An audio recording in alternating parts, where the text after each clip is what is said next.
Everyone, स्वागत है आप सभी का आपके अपने YouTube channel determination study platform में। आज की इस वीडियो में हम पढ़ने वाले हैं व्हीट स्टोन ब्रिज के बारे में। ठीक है, ये वीडियो बहुत ही इंपॉर्टेंट होने वाली है आप लोगों के लिए। व्हीट स्टोन ब्रिज से हर साल क्वेश्चन पूछा जाता है, तो इस साल भी हो सकता है कि व्हीट स्टोन ब्रिज के बारे में क्वेश्चन पूछा जाए।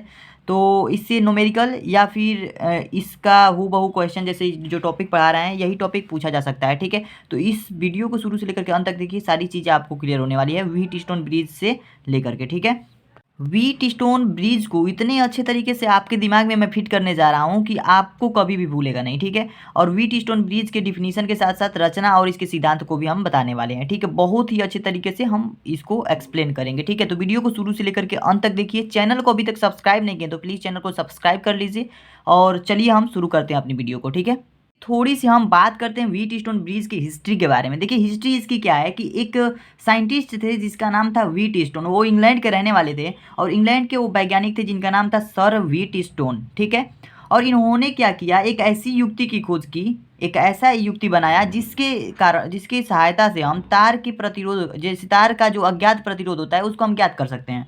तो इस युक्ति का जो आविष्कार किया इन्होंने 1853 ईस्वी में किया था। ठीक है, ये बात आपको समझ में आ गई, तो ये चीज़ याद रखिएगा आप। देखिए, हम बात करते हैं कि व्हीट स्टोन ब्रिज असल में है क्या। देखिए, इसकी डिफिनीशन हमने लिखा है, डिफिनीशन ही समझ लीजिए कि व्हीट स्टोन ब्रिज को हम कैसे इसको समझेंगे कि व्हीट स्टोन ब्रिज क्या होता है। व्हीट स्टोन ब्रिज एक ऐसी युक्ति होती है जिससे किसी तार का अज्ञात प्रतिरोध ज्ञात किया जाता है। ठीक है, जैसे कि हमने अभी बताया कि सर व्हीट स्टोन ने इसकी खोज की थी 1853 ईस्वी में। उन्होंने एक ऐसी युक्ति बना डाली जिससे हम किसी तार के अज्ञात प्रतिरोध को ज्ञात कर सकते हैं। ठीक है, चलिए अब हम बात करते हैं, यही है हमारा व्हीट स्टोन ब्रिज। ठीक है, इसको हम बहुत ही अच्छे से आपको समझाने वाले हैं, वीडियो को शुरू से लेकर के अंत तक देखिए।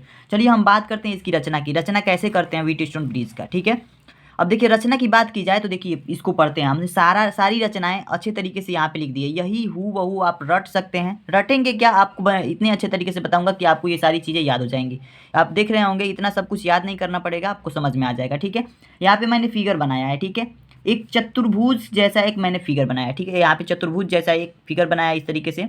अब इसमें मैंने बीच बीच में एक प्रतिरोध रख दिया है जिसका नाम क्रमशः पी, क्यू, आर और एस है। ठीक है, अब देखिए यहाँ पे एक बिंदु ए है और एक बिंदु बी है, एक सी एक डी।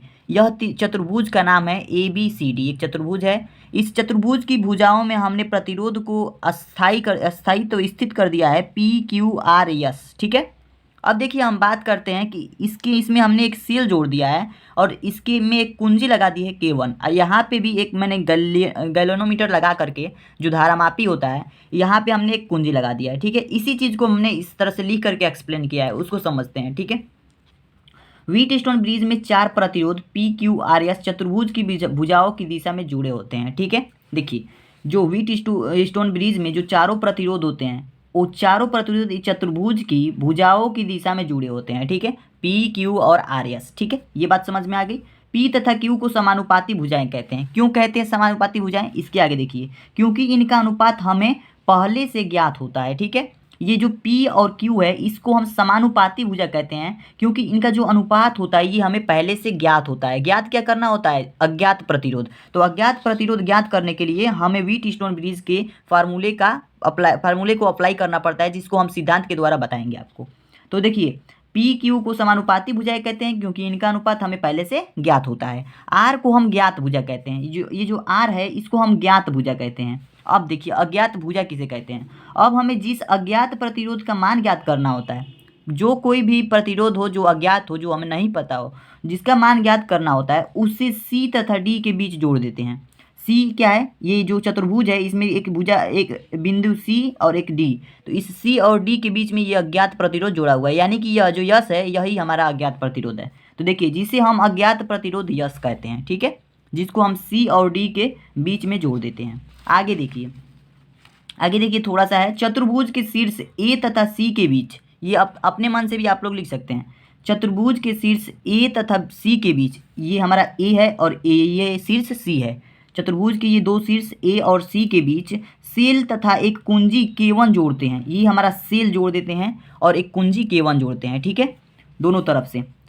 तथा बी तथा डी के बीच एक धारामापी और कुंजी K2 जोड़ते हैं। देखिए यहाँ पे बी और ये डी, इसके बीच हम एक धारा मापी गैल्वेनोमीटर लगा देते हैं और ये K2 एक कुंजी जोड़ देते हैं। ठीक है, ये हमने कर दिया है, ये हमारी रचना हो जाएगी। ठीक है, इस प्रकार से आपको स्क्रीनशॉट लेना है तो ले लीजिए, अदरवाइज मैंने PDF लिंक में दे दिया है, वहाँ से आप डाउनलोड कर सकते हैं PDF पूरा। ठीक है, अब देखिए हम बात करते हैं सिद्धांत के बारे में। ठीक है, इसका सिद्धांत क्या कहता है। अब देखिए, अब मैं जो भी बातें बताने जा रहा हूँ पूरी बातों को ध्यान से सुनिएगा, अच्छे से समझिएगा। ठीक है, सर्वप्रथम K1, देखिए ये हमारा वीटी स्टोन ब्रिज है, ये चतुर्भुज के आकार का है। ठीक है, इसमें चतुर्भुज की भुजाओं के मध्य पर हमने PQRS प्रतिरोध रखा है। यहाँ पे जो यस है हमारा, ये हमारा क्या है, अज्ञात प्रतिरोध।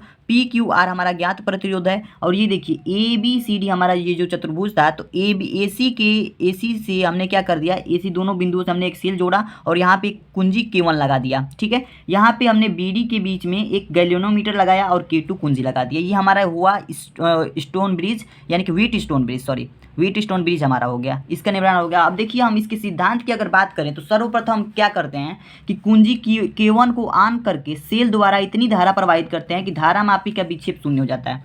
ये जो हमारा कुंजी K1 है ना, इसको हम ऑन करेंगे। अब इसको ऑन करने पर यहाँ से कुछ धारा प्रवाहित करेंगे और इतनी धारा प्रवाहित करेंगे कि यहाँ पे गैल्वेनोमीटर है, यहाँ पे जो गैल्वेनोमीटर यानी धारा मापी है उसका विक्षेप जो है शून्य हो जाए, इतनी धारा प्रवाहित करना है हमें। ठीक है, तो ये K1 हम K1 कुंजी को ऑन किए। यहाँ से हम मान लेते हैं कि धारा हमने यहाँ से प्रवाहित किया I। ठीक है, I धारा प्रवाहित करने पर ये I धारा इधर जा रही है, सॉरी I धारा जा रही है। यहाँ पे I धारा जब आएगी तो इसको कन्फ्यूज़न होगा थोड़ा सा, ये धारा इधर भी जाएगी और इधर भी जाएगी, कुछ धाराएं इधर चली जाएंगी और कुछ धाराएं इधर आ जाएंगी। तो यहाँ से मान लीजिए कि I1 धारा जा रही है उधर। ठीक है, ये I1 धारा जा रही है, यहाँ पे I2 लिखे हैं, I1 धारा जा रही है और इधर जो आने वाली धारा है ये I2 धारा आ रही है। ठीक है, ध्यान से समझिएगा, ये हमारा I2 धारा आ रही है। अब देखिए बात क्या होती है कि अगर ये I1 धारा इधर जाएगी तो ये जो इधर धारा आएगी इसका विक्षेप क्या है, धारा मापी का विक्षेप हमने शून्य कर दिया, क्योंकि हमने उतना ही धारा प्रवाहित किया है कि इसका विक्षेप शून्य हो जाए।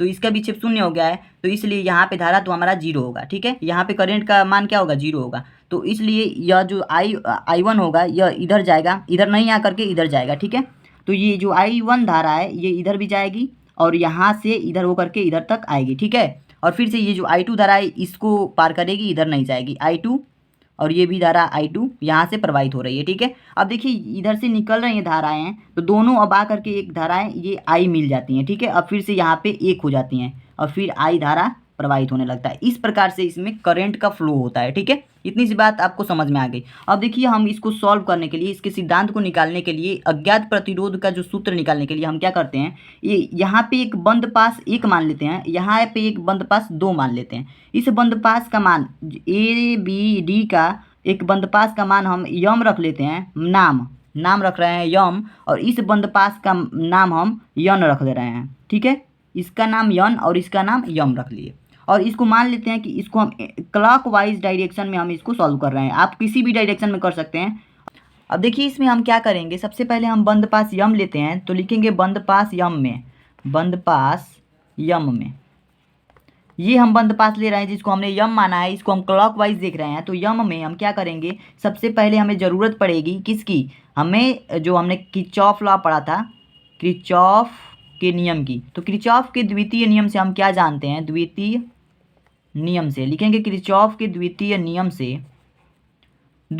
में हमने ये कहा गया था कि अगर धारा की दिशा में अगर हम चल रहे हैं तो दोनों सिरों के बीच का विभवांतर जो होता है ऋणात्मक लिया जाता है। तो देखिए यहाँ पे हमने विभवांतर P यहाँ पे भी है, तो इन दोनों सिरों के बीच का विभव अगर ये धारा की दिशा में चल रहे हैं तो इसका विभव क्या होगा, ऋणात्मक लेंगे, तो माइनस का हो जाएगा I1P।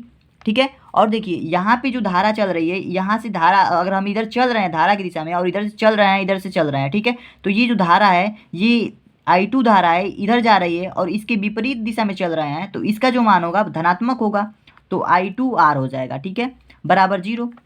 ठीक है, हम केवल बंद पास यम की बात कर रहे हैं, इसकी बात कर रहे हैं। ठीक है, तो हमने पढ़ा था कि हम यहाँ पे पढ़ा है कि जो धारा मापी का विक्षेप है यहाँ पे शून्य हो गया, तो यहाँ पे तो कोई धारा जा ही नहीं रही है। ठीक है, तो इधर से हम आ रहे हैं तो इसके विपरीत दिशा में जा रहे हैं, तो इसके विपरीत दिशा में चल रहे हैं, तो इसका जो मान होगा ये धनात्मक होगा और इसके सिरों का विभवांतर क्या होगा, ऋणात्मक होगा। तो इसके सिरों का विभवांतर I1P और इसके सिरों का विभवांतर हमें I2R निकला और इसका जो हमारा होगा ये धनात्मक और इसका ऋणात्मक, तो इसके बराबर में 0 आ गया। अब देखिए माइनस का I1P बराबर में करेंगे तो माइनस, ये प्लस में I2R है ना, इधर जाएगा तो माइनस का I2R हो जाएगा। ठीक है, अब देखिए माइनस से माइनस कट जाएगा, I1P बराबर हो जाएगा हमारा I2R। इतनी बात आपको समझ में आती है कि नहीं? बिल्कुल समझ में आई होगी। ठीक है, इसको हम समीकरण नंबर 1 मान लेंगे। ठीक है, अब देखिए हम बात करते हैं बंद पास 2 में। ठीक है, अब लिखेंगे बंद पास, इसका नाम हमने यन दिया है तो लिखेंगे यन में। इसमें भी हमें किसकी ज़रूरत पड़ेगी? किरचॉफ के दूसरे नियम की, तो लिखेंगे किरचॉफ के द्वितीय नियम से,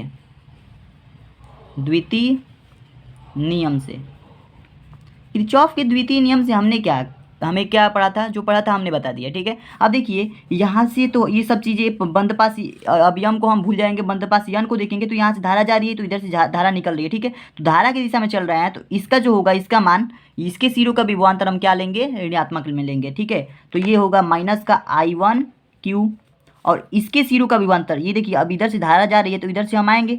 ठीक है, तो अगर धारा की दिशा इधर है, इधर चल रहे हैं, तो इसका जो मान होगा हमारा धनात्मक में होगा, तो धन में इसके सिरों का विभवांतर क्या होगा? धनात्मक में होगा, तो धन में I2 यस हो जाएगा बराबर में 0।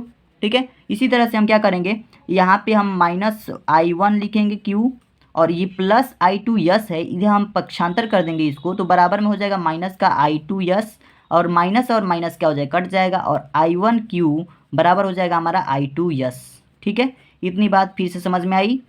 अब इसे भी हम समीकरण नंबर 2 मान लेंगे, जैसे हमने इधर किया उसी तरह से हमने इसमें भी कर दिया। तो बंद पास एक यम में जैसे हमने किया, बंद पास यम में यन में हमें वैसे ही कर देना है। कुछ करने के बाद से हमें क्या करना है? अज्ञात प्रतिरोध यस का मान निकालना है। तो अब हम क्या करेंगे? समीकरण 1 और समीकरण 2 को हम क्या करेंगे? भाग दे देंगे। ठीक है, तो लिखेंगे समीकरण, कैसे भाग देंगे? समीकरण 1 बट्टा समीकरण 2 से, समीकरण 1 बट्टा समीकरण 2 से। अब देखिए समीकरण 1 बट्टा समीकरण 2 हम कैसे रखेंगे? यहाँ पे देखिए I1P बराबर I2R है समीकरण 1, I1Q बराबर I2 यस है समीकरण 2।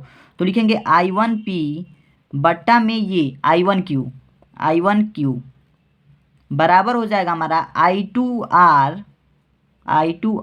बट्टा में हो जाएगा I2 यस। ठीक है, इतनी बात समझ में आई। अब देखिए I1 से I1 कट जाएगा, I2 से I2 कट जाएगा, हमें क्या मिला? इसको बराबर करेंगे तो P बट्टा में Q बराबर निकला R बट्टा में यस। ठीक है, R बट्टा में यस। अब हमें क्या, किसका मान, कौन अज्ञात प्रतिरोध है? यस है। अगर इसमें यस हमारा जो अज्ञात प्रतिरोध है, तो यस का अगर हम मान निकालेंगे, तो यहाँ से अगर यस बराबर हम निकालेंगे ना, तो यस बराबर हमारा हो जाएगा Q/P, और यहाँ पे इंटू में R हो जाएगा। ठीक है, ये सूत्र हमारा निकल के आएगा यस बराबर, अगर आप सॉल्व करते हैं इसको, तो ये हमारा यस बराबर हो जाएगा Q/P और इंटू में R। इसे ही हम कहते हैं व्हीट स्टोन ब्रिज सिद्धांत। ठीक है, इसे हम क्या कहते हैं? व्हीट स्टोन ब्रिज का सिद्धांत।